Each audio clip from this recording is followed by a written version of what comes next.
Hello again, everybody. This is Dan Clouser, and welcome back to the Journey of My Mother's Son podcast. Now I'm joined with fellow podcast host John Mendez, who's the host of the Walk to Wealth podcast. John, thanks for joining me today. Hey, Dan, thank you so much for the opportunity to be here. And I'm excited to see where this conversation is going to head. Absolutely. So, John, before we get started in the conversation, just introduce yourself. Who is John today in your own words? Yeah, so I like to keep it nice and simple so people can remember me. My name is John, and you kind of already mentioned it, but I'm the host of the Walk to Wealth podcast, where I enlighten and empower young adults to build wealthy, abundant lives. Awesome. Always love having fellow hosts on the show. I love the podcast community. I think it's a special community. It's very similar to the RV community that I'm also part of. Where you get a chance to just you know have a conversation with like-minded people and talk about what inspires them to get that message out. I think podcasting is an incredible platform, to be able to get just unbiased, inspirational information out there to people. So, tell me a little bit about how for you, what was your inspiration to want to start a podcast in the first place? And how did you know, go about those steps of getting it done, getting to where you are today? Yeah, so for me, take you guys back to the time machine to back in August or July-ish of 2021. Around that time, it was summer break. Me and one of my guys were always hop on FaceTime, talk about life, goals, things we want to accomplish. And I didn't really talk to much people that summer because I was working about close to 70 hours between my two jobs. I had already decided to leave school, so I was studying to get my real estate license at that point in time in my life. And one day, I forget which day, but one day he suggested, like, hey, bro, maybe we should start a podcast. I was like, you know what? I think that would be a good idea. So he was ended up a couple weeks after that, he ended up going back to college, and I had already left college to, as I said, pursue real estate.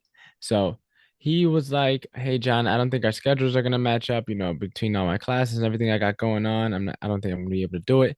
And I still wanted to move forward with the podcast. So about after maybe 4 months or so of procrastinating, I would write down in my journal every Friday, like think of a name for the show, think of a name for the show, and I let that kind of hold me back for a while because I couldn't think of a name.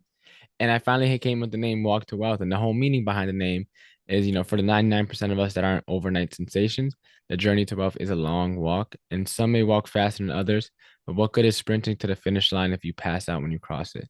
So that's kind of how the show came together. And I knew I wanted something where I could document my journey, but also help, hopefully, inspire and educate other people along my way while I'm on the journey in real time. A lot of people wait until they become successful to start giving back. I wanted to find a way where I could do that kind of while I'm still on the journey, while I'm still on the way. So I'm still a lot more relatable to certain people that are in their beginning stages in life. And so that's kind of the story of how the podcast started and the inspiration. I knew I wanted to get into public speaking. I love, talking to people. And I quickly realized, though, through podcasting, that there's a difference between just small talk for small talk and actually speaking to provide a powerful, impactful message. So that's kind of how the Walk to Wealth podcast got put together. Yeah. Yeah. And I love that what you just said about, the talking for small talk and then, having actual meaningful conversations. Because I tell everybody all the time, I'm very much an introvert at heart. And, before we started traveling in the RV, I was very involved in our community. Would have to go to different networking events and stuff like that. And I hated those events with a passion because it was just, it was so fake. Um, you know, People were only interacting with you because they thought that you could potentially do something for them. Hmm. And the conversations were always very much shallow. Hmm. We're now, as a podcast host, it's funny where, we can hop on a Zoom, talk for 5 or 10 minutes before we hit the record button and then go on and have a, 20, 30 minute conversation of true meaning and then actually stay in contact afterwards because that like-mindedness and Yeah. really looking to try to connect with people. So that's definitely one of the things that I love most about podcasting and how it's kind of allowed me to get out of my shell. Because people say to me all the time, well, if you're an introvert, what are you doing? You do public speaking, you do Yeah. these podcasts with people you've never met, and they turn out great and all that sort of stuff. But I think that's the difference, is when you're having a conversation, someone that's actually meaningful and it's, there's something deeper, and when it's just a bunch of BS, quite frankly. So I love that you said that. Um, and, obviously you're considerably younger than what I am. So, for you to be able to kind of find that at a earlier stage in life than what I did, I think is really special. So, what was it about, um, you know, searching for those deeper and more meaningful conversations, kind of like deep within your soul, that kind of pushed you to try to reach out and find that and Mhm. make those connections at such a young age? I think it really all stems back to my upbringing. So I grew up, I'm not going to go too into the weeds just because it's a little off tangent, but for some context, right? I grew up in the projects. My mother she suffered from her own mental health issues. So she lived with me, but it seemed as though almost she was absent in my life, although she did live with me physically. Me and her never had the best relationship. My father was pretty much absent in my life up until like about maybe 2, 3 years ago when he started coming back around. I could probably count on one hand each year. Um, how many times I would see him. So my grandparents were the ones that raised me, and I grew up in a very traditional Dominican household. My grandparents immigrated here, and but growing up, there's stuff I've seen and things that, I never really had a role model per se. So for me, I would always take every interaction or every encounter with someone or everything I've seen, at face value, and I would try to take away everything that I thought was good and wanted to apply and implement into my life, and everything that was bad I decided to leave out. So from a very early age, not having a role model allowed me to become very open-minded because I was always seeking to kind of find a way of, what can I learn from this person? And I didn't realize what that was earlier on. I just kind of my thought process. And then I started cultivating it a little bit more intentionally, I guess, once I got to later in middle school. We used to do this thing called philosophical chairs. And in that, we would usually have a question like, what's better, pizza or ice cream?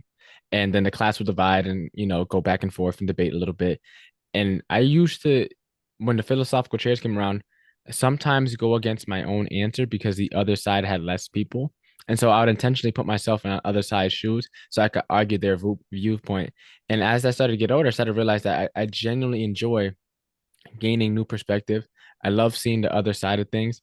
I love you know, figuring out what makes people like think, what makes their clocks tick, right? And as I got older, it just that love for that curiosity, I guess, kept on cultivating, kept on growing. And that's kind of what really led me to, doing what I want, what I'm doing now is just that not having a proper role model in my earlier years led to me being very curious and open-minded. And that just kept on growing. And I just genuinely enjoy now that I am in the podcasting. It just goes so well because as you said, there's so much more meaning in the conversation.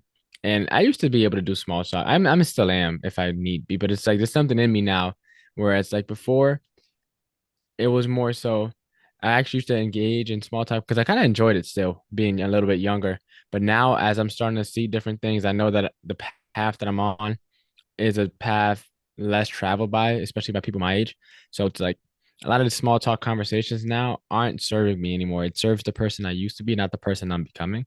And so I don't really engage too much in small talk. Of course, every now and once in a while, it's like not like you can, not every single conversation has to be something deep. I still, have like little fun, chitter chatter here and there. But it's like especially when meeting strangers and new people or at networking events, I'd rather just walk away than have a small talk conversation and just rather, you know, find people that I actually somehow resonate with and then conversate with those people.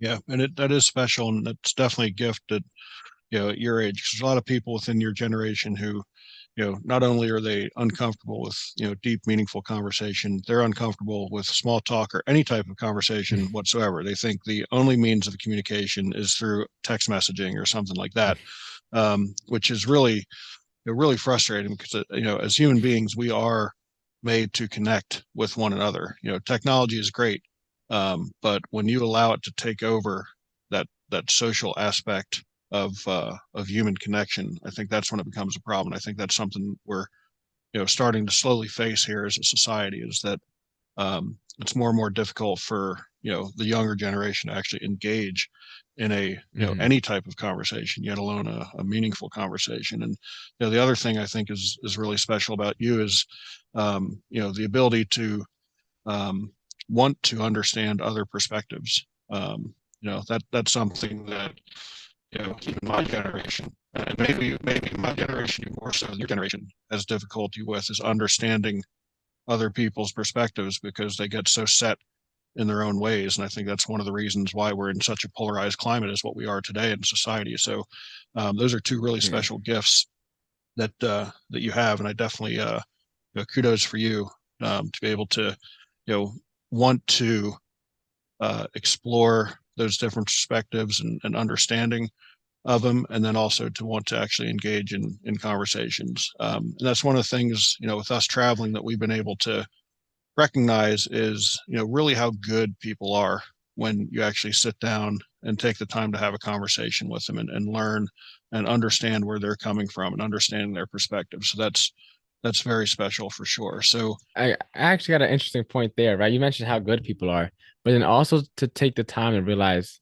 how bad people could be, right? There's a union way of thought that I learned from this guy named Jordan Peterson, super smart guy, psychologist out of Canada, but he's really big into philosophy. And he talks about how Carl Jung came up with this idea of integrating the shadow, right? And we all deep down, if you push the right buttons, have the capability to do some really cruel, harmful, evil things under the yeah, under the right condition. But and so realizing that, hey, you're not really better than anyone, right? You're not morally superior to someone because you don't do things. If under the right circumstances, you might break and you probably will break and do some things you probably wouldn't be proud of. So realizing that too, like not everyone's perfect. We all have our flaws. Yeah, there's a lot of good people. Yeah, there's a lot of people that maybe do some questionable things, but realizing that no matter however you feel about someone's viewpoints, thoughts, what they've done, there's something that you could take away from everyone because under the right circumstances, we're just as bad or just as good as the next person. oh yeah, yeah, no doubt about that, no doubt about that. So um, which is better, pizza or ice cream? Personally, I would have to go pizza because I feel like pizza is more it's satiating, more satiating. Ice cream is like really a treat, where pizza, it could be a treat, but it also could be something that you eat and you're good to go. There's a lot more, I feel like, creativity with pizza, whereas ice creams, you have to bring so many other pieces of candy and things like that. Like at least with pizza, you can get some type of like protein or something to like, I guess on the macronutrient side of thing. Like you could do a little like put some sausages or some pepperoni, some meatballs, and maybe some chicken on the pizza. And like you could actually have like somewhat of something. Whereas ice cream is just like there's pretty much no way to justify like calorically or nutritionally the eating ice cream. So if I had to choose, I would definitely go um the pizza route. But sherbet is really good. Cookies and cream ice cream is really really good too. Those would probably be my top competitors to argue against pizza. But for the most part, I would go pizza. Yeah, I think I have to agree with you there. I mean, I love a good bowl of ice cream. Don't get me wrong, but I could literally probably live on pizza. I mean, you can pizza is one of those things you can get all four food groups represented on one slice of pizza, and you're good to Exactly. go, right?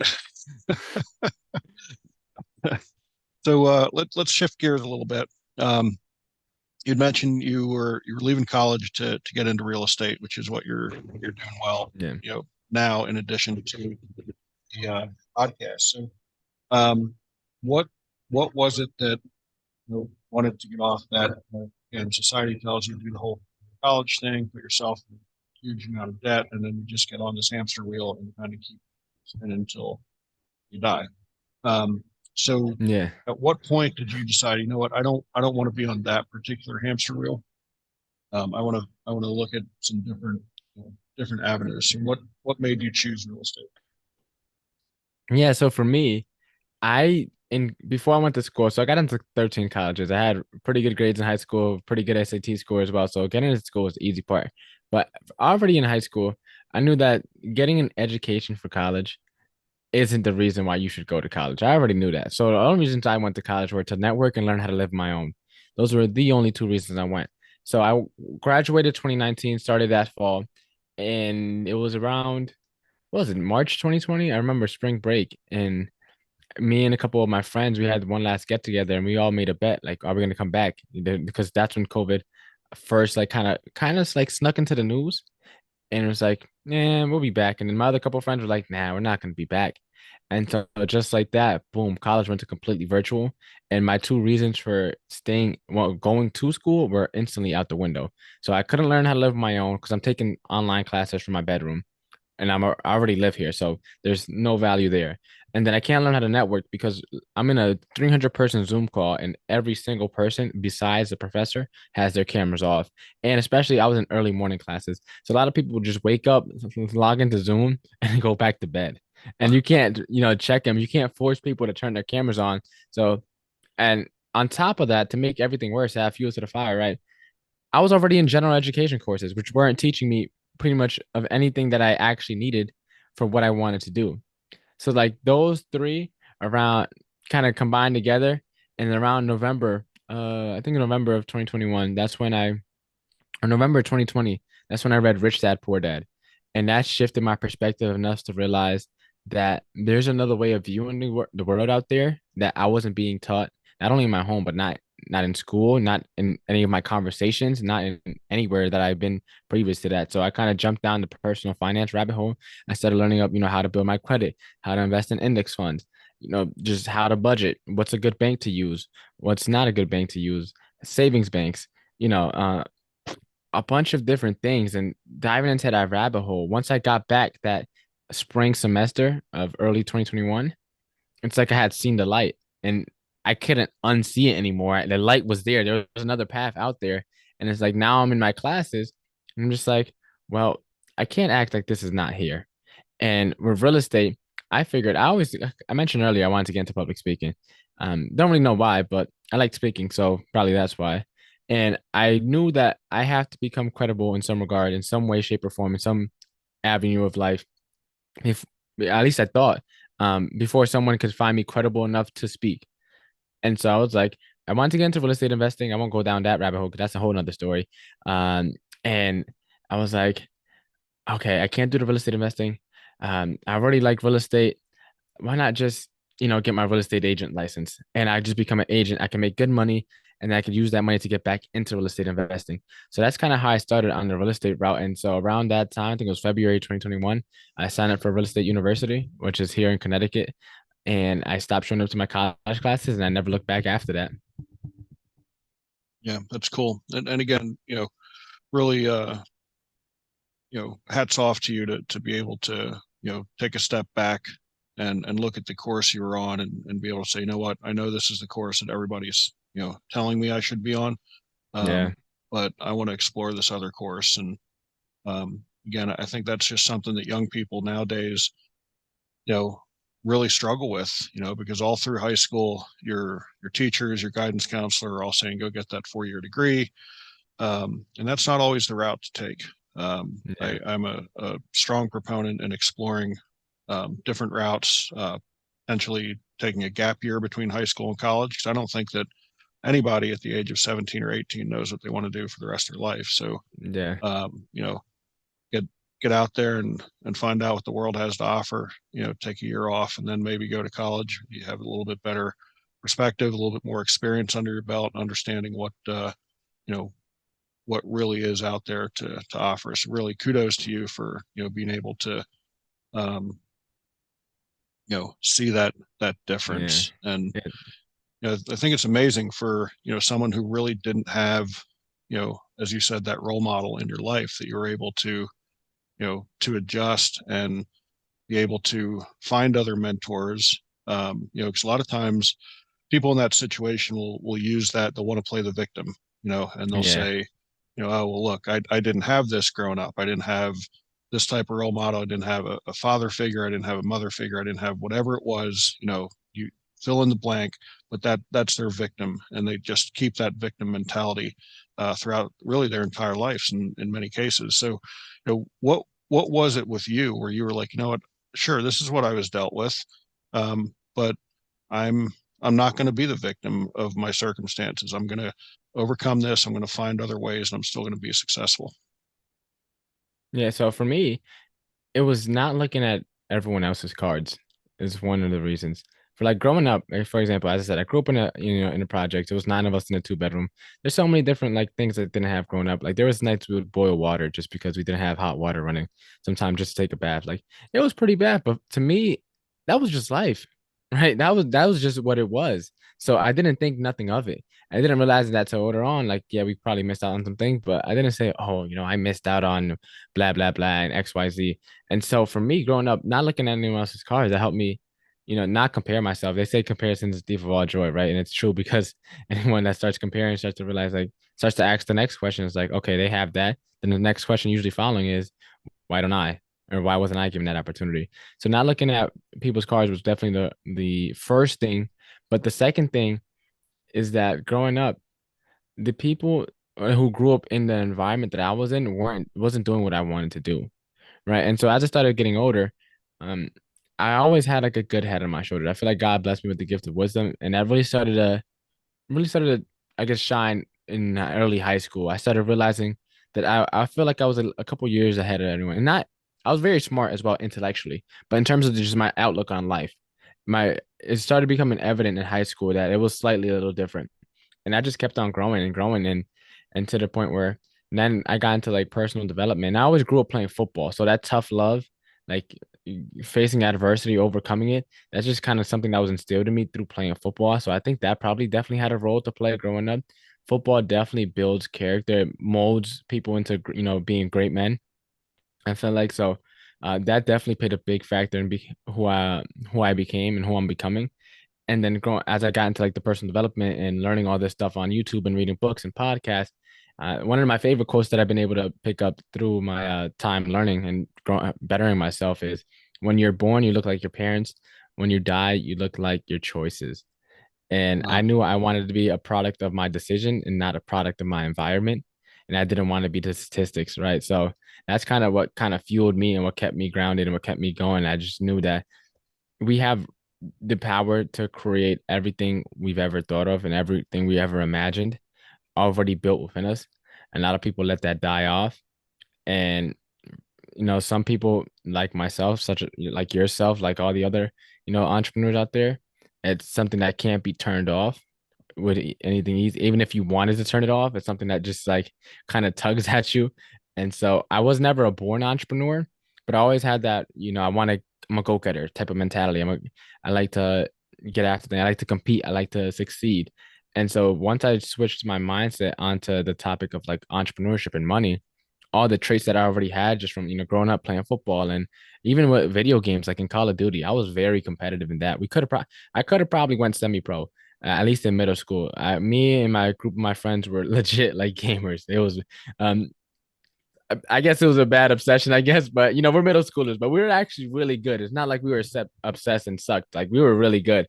And so, once I switched on to tracking on to, entrepreneurship, it's like all the traits that I already spent my life building without realizing instantly transferred very easily. So, that's probably what made me not succumb to, my upbringing or the fact that I didn't have a mom or a dad. It's like, that's just what it is.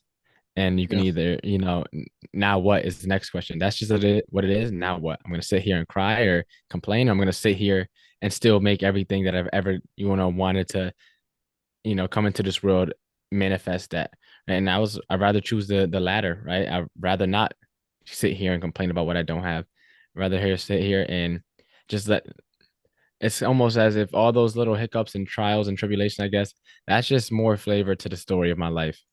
And so by the time, maybe I'm closer to your age and, all I'm doing is giving back, the stories I'll be able to tell are going to be so well seasoned because I spent all this time not complaining about the cards I was dealt, but figuring out how to best play them.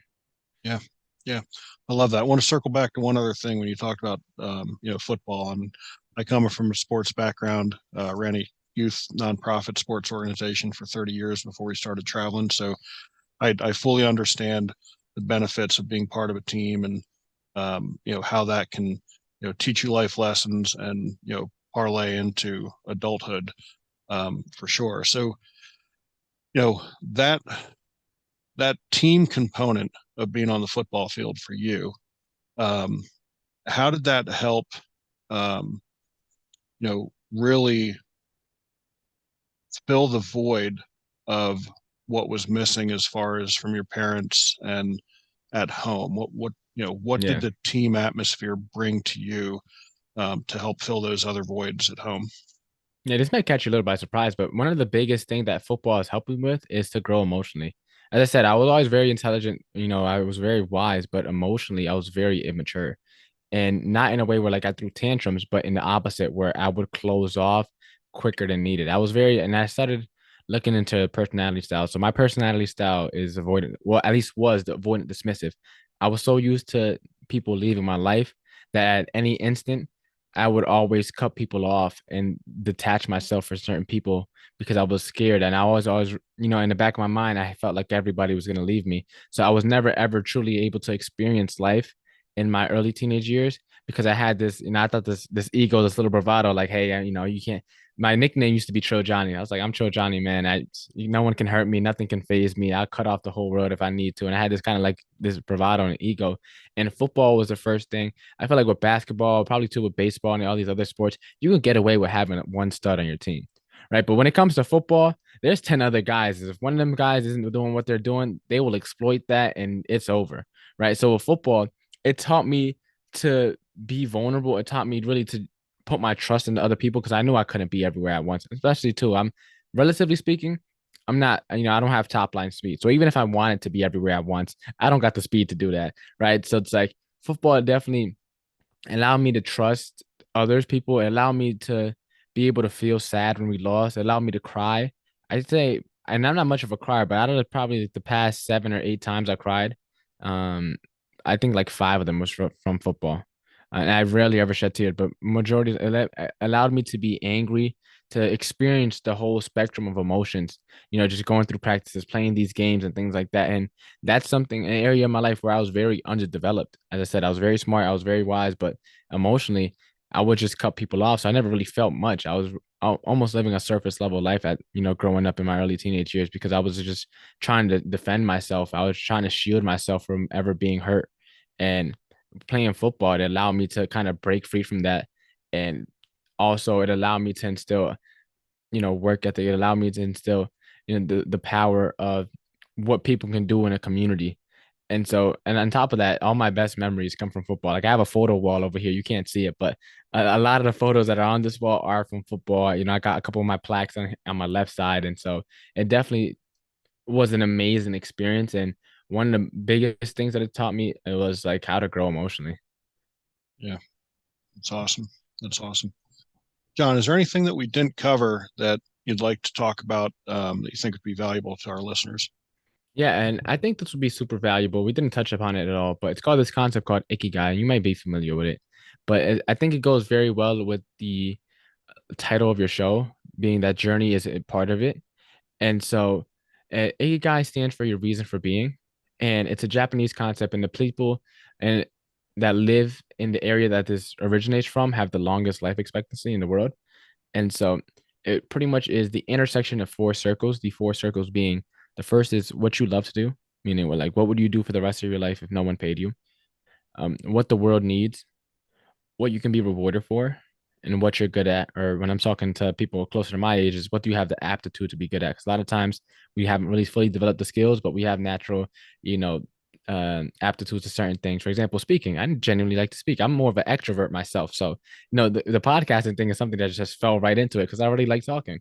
And so, when you have the intersection of those four things, it's definitely that's called your ikigai, and that is something I learned about maybe 3 or 4 months ago, and it's definitely helped clear up a lot of the fog that I had on my journey. So it's something I definitely would recommend anyone going through that little exercise. It doesn't have to take an hour or a day. It could take probably like 10 minutes. You could just jot it down on a piece of paper or in your phone, probably while listening to this. So it's called Ikigai for anyone that wants to learn more about it. Yeah, very cool. Very cool. John, how do people find you on the internet, website, social media, podcast? Where can they find you, connect with you, and just get to know you better? Yeah, definitely. Well, first of all, thank you so much for the opportunity. I genuinely enjoyed the conversation. Definitely got real deep today. And for anyone that found any value in this conversation, make sure to go to www.walktowealth.com. There you could find me everywhere, my podcast, my social media links everywhere, just www.walktowealth.com. Awesome. Love it. So, John, that brings us to our final question. As you know, the subtitle of the podcast is Many Little People in Many Little Places, which comes from the opening lyrics of a Michael Franti song, Gloria, which go, when many little people in many little places do many little things, then the whole world changes. So it's one of the little things that John does on a daily basis to make the world a little bit better place. Yeah, it's help people become financially literate and build get a mindset of abundance. I feel like that victim mentality is something, and I probably could have got a lot more into the weeds, but something that's definitely plaguing a ton of people, not just people that look like me. And so just helping people just learn how to become, financially literate, understand money, and then how to have a mindset of abundance so they're not, operating out of lack, they're not operating out of necessity, out of scarcity. They can operate as abundant, and that's probably the tiny little thing that I'm doing slowly but surely, making my mark every day, and hoping to grow the mark that I make.